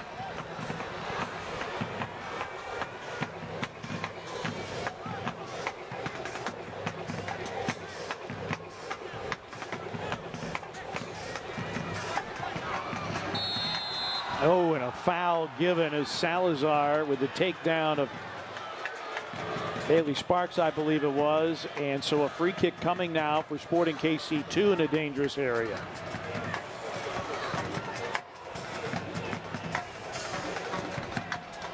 Yeah, we call that a barge in. That was Jake Davis that went to ground.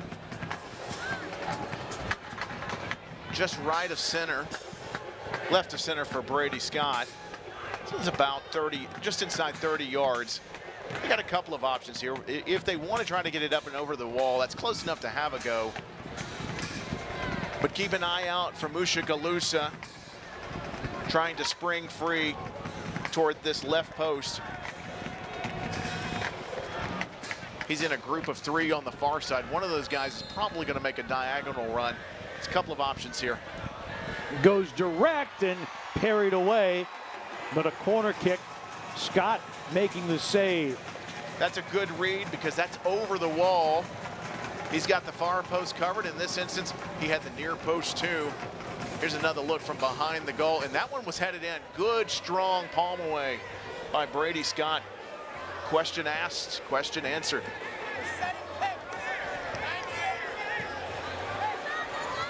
That's headed right on, and parried away.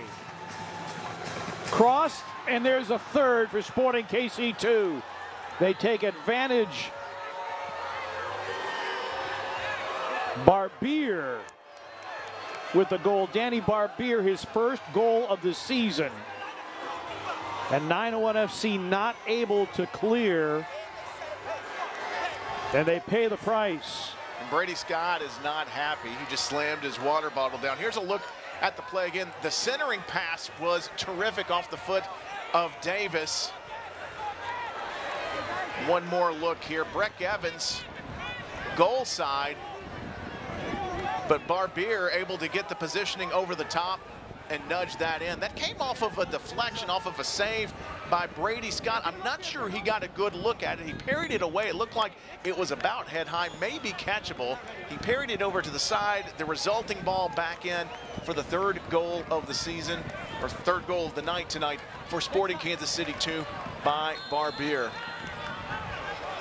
And a 901 FC side that had conceded just 8 goals all season has surrendered 3 tonight. And they also surrendered 3 in a 3-0 defeat to Louisville City.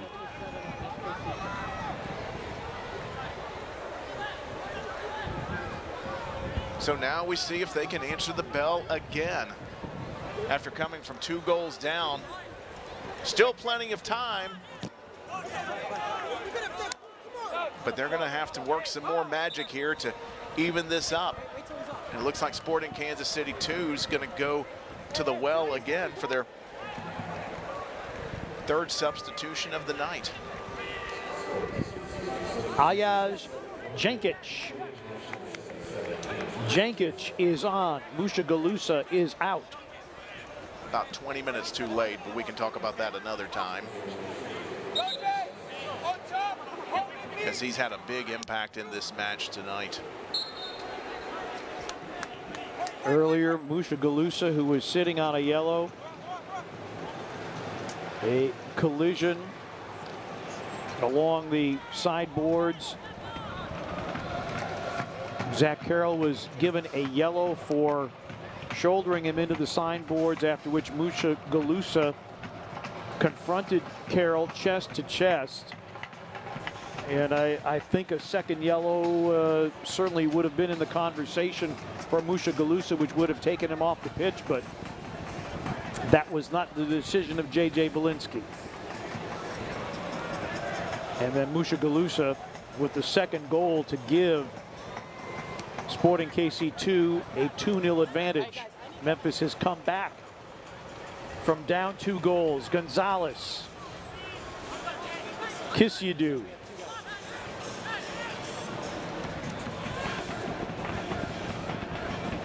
Trying to play direct. And nothing there. Guitar, who got the start tonight.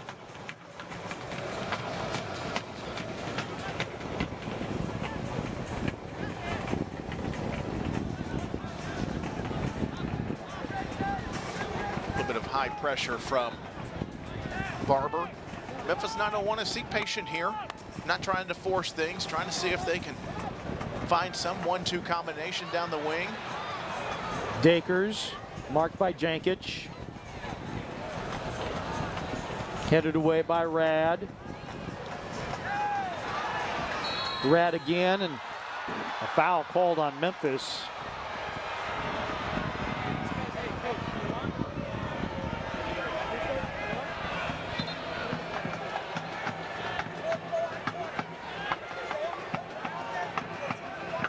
Andre Reynolds and Francis Atuahene will enter the match for Memphis.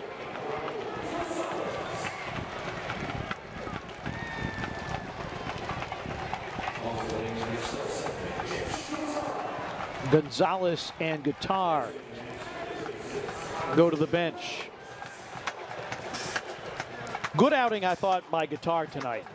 Yeah, he created some opportunities. He gave Memphis a chance up top. Donnie hustled, put in a good night's work on defense as well. Was very versatile, dropped back in front of the back four when called to do so. Guitar making his third start of the season.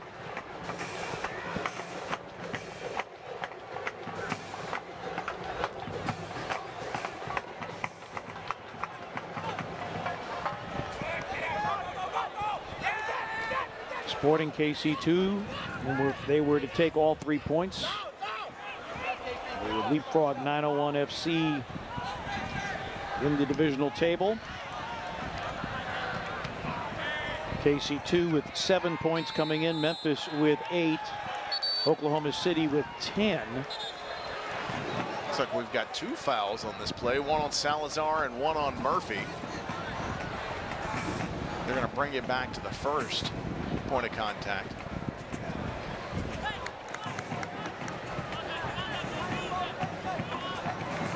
And at this point, if I'm Sporting Kansas City, they had been playing a low block of 4+4, but don't be surprised if they don't try to slow this down and get a little more physical here in the last 13 minutes or so. Trying to see out what would be their second victory of the season.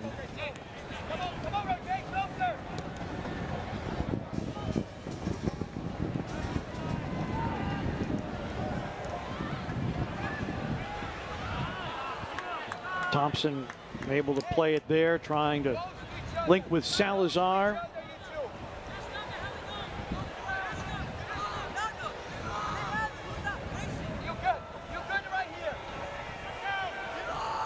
(901 FC on this homestand. They won their home opener 1-0 over Atlanta United 2. Then last Saturday night dropping the 1-0 decision to Oklahoma City.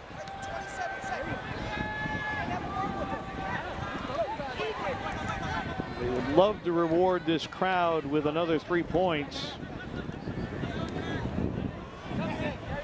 But no easy task there. Atua Hene down the left touchline. Atua Hene, a curling ball that well off frame. Francis Atua Hene, Ghanaian national, drafted by FC Dallas in 2018. Been with Oklahoma City, Austin, and San Diego over the last 3 seasons of USL Championship play. You ever been to Frisco to watch a match? It's a beautiful stadium. I have not. That needs to be on my list. My counterpart with the Dallas Mavericks, Mark Followell, is the voice of FC Dallas. I've not gotten to Frisco to see either the USL or the MLS sides. I got engaged at that stadium. I didn't do it on the scoreboard. That would have been too cliche for Van Horn. Other people can pull it off. I couldn't do that, but we go virtually every year. We've been going for about 12 or 13 years now. We love going to Frisco, and they have a place called the Blue Goose there. They have maybe some of the best margaritas and the cheese stuffed fried jalapenos. I mean, you know, you make sure you take your cholesterol meds after you visit there. It's that good. You had me at margaritas.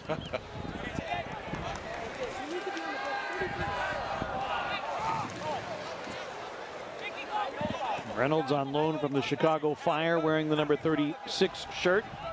Nice little turn there.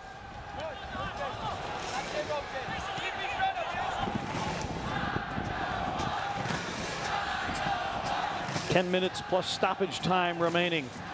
Memphis equalized from down 2 goals. Trying to find another equalizer.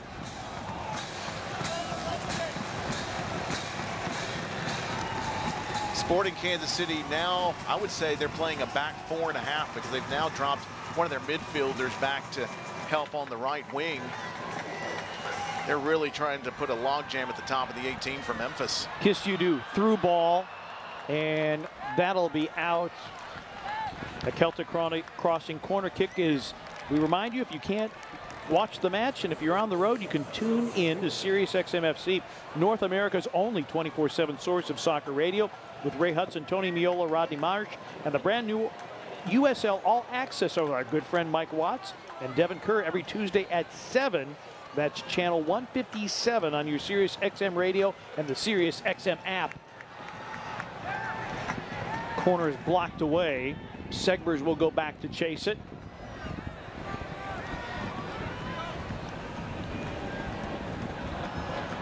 Atuahene.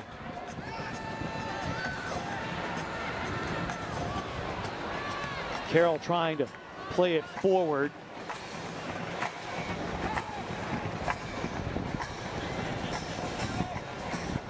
Weston Paul. Reynolds. Memphis trying to be patient in its build up here, making sure they get the best quality opportunity. Dakers.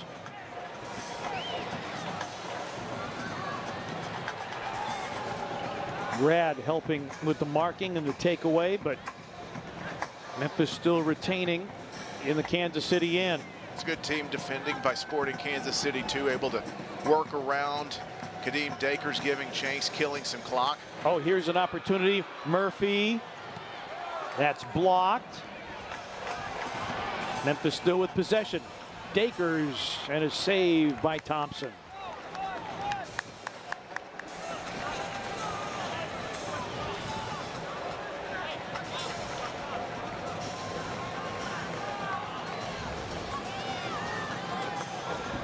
Danny Barbier in the 72nd minute at the moment would be the match winner.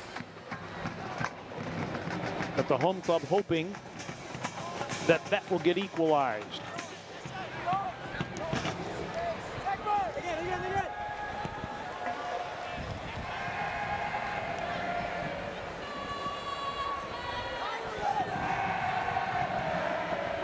Memphis with 12 shots tonight to Sporting KC2's 8, both with 5 on target. So both have had opportunities.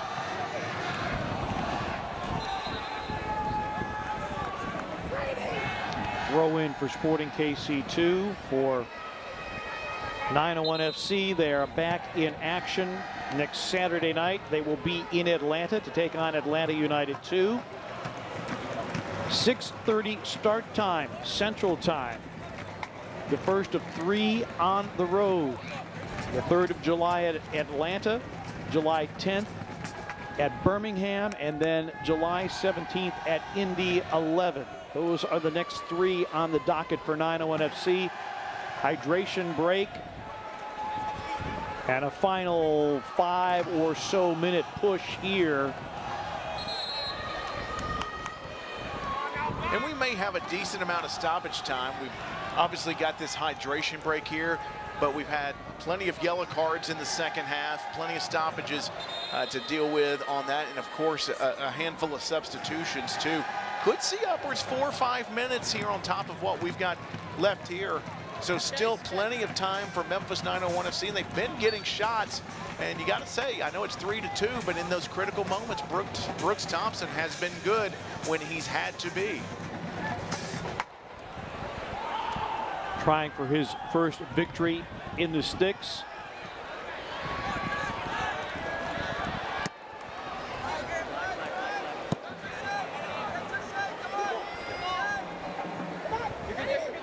Andre Reynolds, a 20-year-old out of Chicago, on the restart off the throw.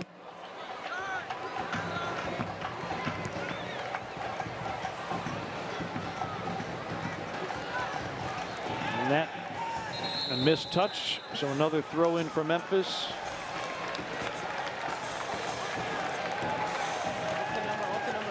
Some chance for some creativity here. You got Kisyadu, you've got Segbers, you've got Dakers on the right side of the pitch. But Sporting Kansas City, they're parking the bus and they're locking the door now inside the 18. You've now got 8 men, 18 yards and inside, and then you throw on top of that, you got Brooks Thompson. It looks like the last substitution of the match for Sporting Kansas City 2. Dominic Resetar, the Croatian. And Roje Smith, who had the only goal of the first half. He found the back of the net in the 8th minute. Mushagalusa in the 55th minute. And it looked really dark for the home club. But then Murphy and Dakers equalize. Barbier, his first goal of the season in the 72nd minute to get us to our 3-2 scoreline. Atuahene. His shot blocked. And then sent away. Resitar with the long ball. Brady Scott comes forward to play. Atuahene. Barbier was issued a yellow, and that just not linking with Segbers.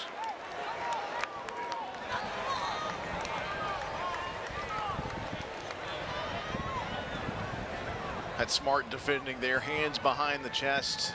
Strong shot by Atuahene on the other end. It was end-to-end action, and Brady Scott very aggressive coming off of his line to clear out and help Breck Evans get rid of the danger as he continues to mature, and we're seeing some good things out of Brady Scott, moments here and there in his distribution and some of his decision making, proving that he's going to be good for us, or for good for 901 FC. Going to be a good keeper. Segbers. Reynolds. That attempt is blocked. Kisidu wins it back for Memphis. Kisidu, beautiful spin away. His right-footed shot is blocked by Rad.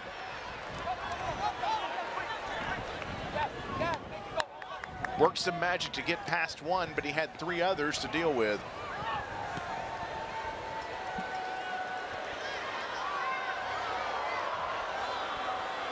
Segbers.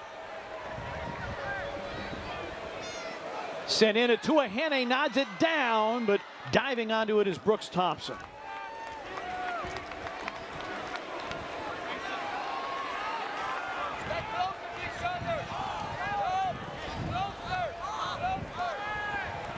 Thompson will play deliberately. Just 19 years of age, from Floyd's Knob, Indiana.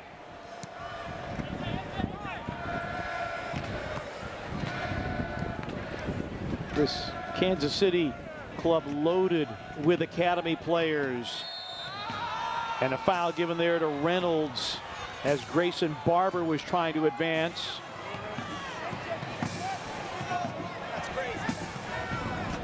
He's had himself a good night. He's been entertaining to watch. He's got good speed, a good touch. That time he let Reynolds just take him down and draw a foul. They're going to kill some clock, and on top of that, in a pretty dangerous position, pinning 901 FC back along their 18. Barber, one of the loanees from the first team,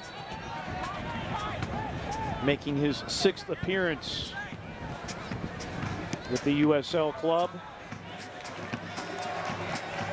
Heads up play, Leston Paul winning the throw. Not much coming out of that restart for Sporting Kansas City too. 6 minutes of Miller Lite stoppage time.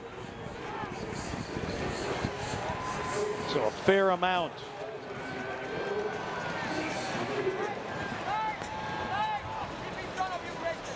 I think the referee got that one right, given the number of yellow cards and the substitutions and a couple of injuries in there. I think he did some really good math on that. Memphis has not had a stoppage time goal this season in either half. The throw conceded.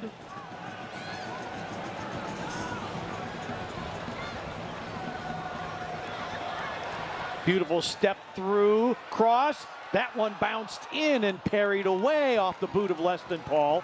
A Celtic crossing corner kick for 901 FC. 2 things I thought I would never see on a Memphis 901 club: a dribbling run of 30 yards by Zach Carroll.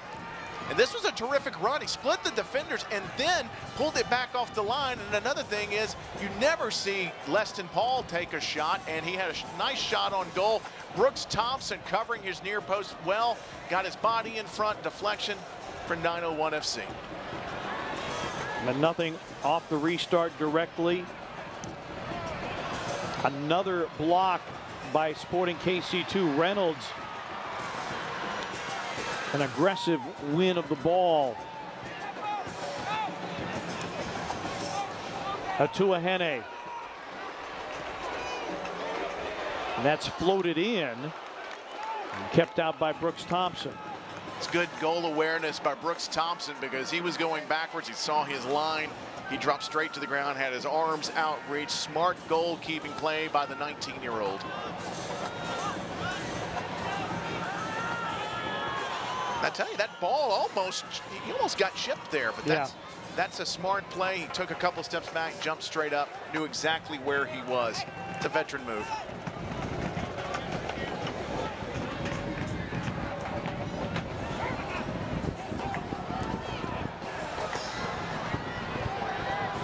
Murphy, and now Leston Paul flares it out. Oh, and no one to get on that cross. Tim Van Horn is grabbing his head because that was an opportunity that goes begging for 901 FC. 1, 2, 3, 4 901 FC's players, and he split the difference. It was not a bad ball at all, just bad luck.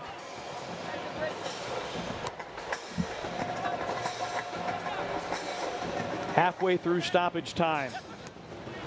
Murphy, Atuahene.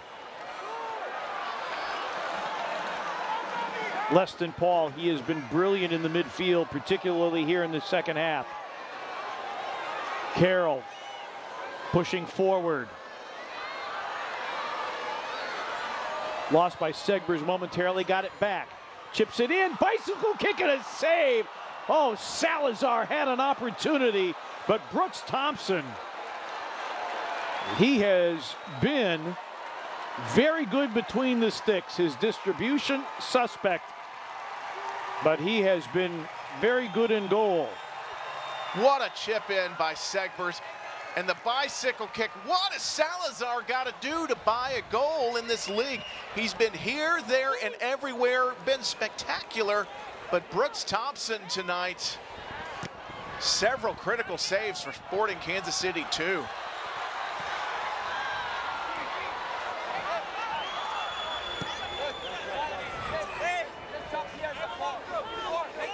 Memphis gets the throw in. 2 minutes remaining in stoppage time. Desperately seeking an equalizer. Dakers gives it a lash, going to the far post. Can't connect with the Atuahene. You can't say Memphis 901 FC is lacking any effort. They're not letting Sporting Kansas City 2 get the ball in stoppage time and rest on it and kill some clock. They're going after it. They're pressing high. They're putting numbers on. And the possession continues to be in favor of Memphis 901 FC. Now 70% possession for this match, Pete. But the scoreline favoring the visitors, trying for their first ever victory over 901 FC. Only the third meeting all time. Memphis, a win and a draw in the prior 2 meetings.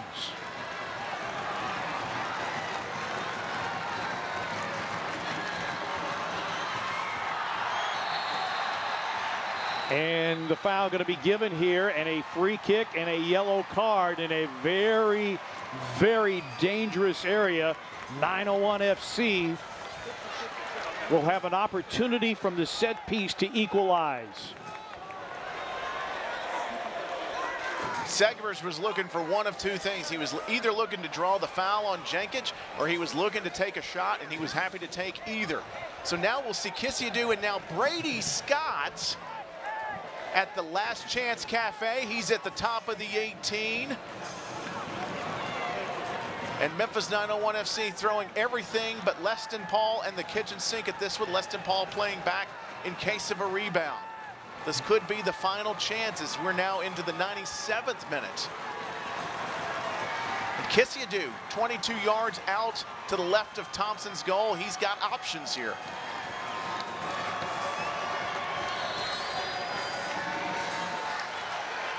Kissiadou chips. And a foul on Memphis. And Thompson is down. Constant is down. We may have more time needing to be added here.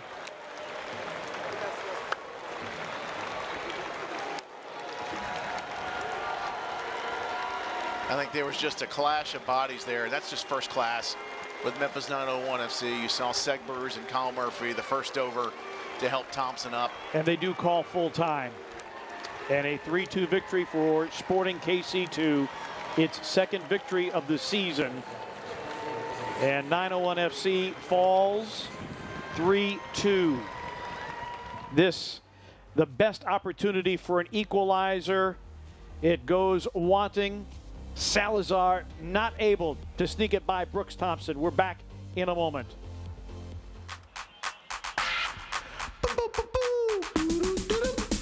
Yum. Chili, chili, chili. Chili don't yum. Hormel chili, pour on. When you see a lawyer on TV claiming they got their client money, what was that case really worth? Insurance companies hope you hire the wrong law firm. Don't be fooled. All law firms are not the same. There's only one Morgan & Morgan, for the people. Tex-Mex. Tex-Mex. Termites. Don't mess up your deck with Tex-Mex. Terminex. Here to help.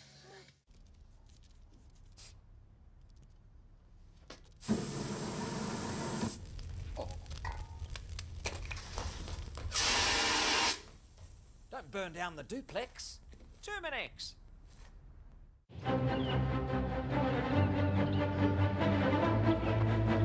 This isn't your typical runaway bride scene. It's a Nissan sales event ad. Now that's something I can commit to. His RAV4 doesn't even have as many standard safety features as this Rogue. Don't miss out. Save up to $62.62 on select models today. Last chance to find a deal you love. Memphis now 2-4-2 on the season. Sporting KC now 2 victories, 6 defeats, and 4 draws. Sporting KC2, the 3-2 victory over 901 FC. Well, our Buff City Soap man of the match, we're going to go with Kyle Murphy. Murphy coming in off the bench, and he got the scoring started for 901 FC in the 58th minute off the Leston Paul assist after 901 FC was in arrears 2-0. Kyle Murphy, our Buff City Soap man of the match, pocketing his second goal of the season.